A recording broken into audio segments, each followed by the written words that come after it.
I had the opportunity to drive the 2024 Polestar 2 with a dual-motor long-range performance pack during some days in Italy. And I must say that it is a very interesting product, not only from the design point of view, but also in terms of performance and comfort. I'm not a car tester, I'm not into mechanics, and I have no idea about the technical side of cars.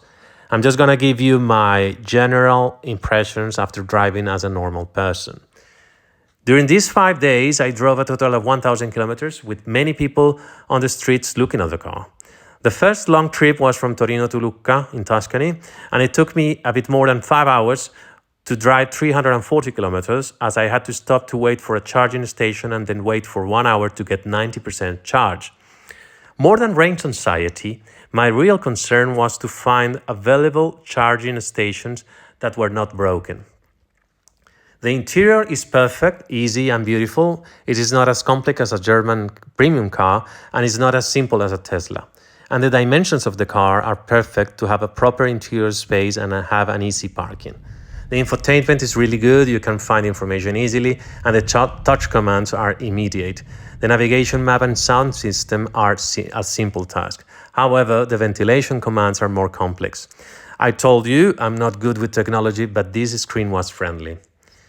The headlights, tail lights, the yellow seat belts, the brake calipers, and the logo reflection in the roof are lovely details that can change for good your purchase decision.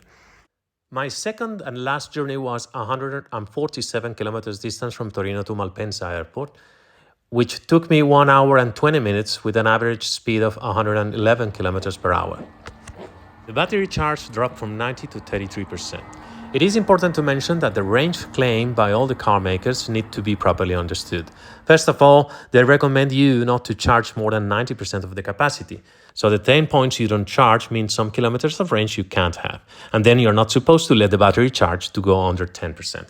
In general, I liked the distinctive design of the Polestar 2, the quality interior, the handling and acceleration, the details I mentioned, the infotainment and the sound system. While I think it could improve its battery performance in highways, the rear visibility, and the complex ventilation commands.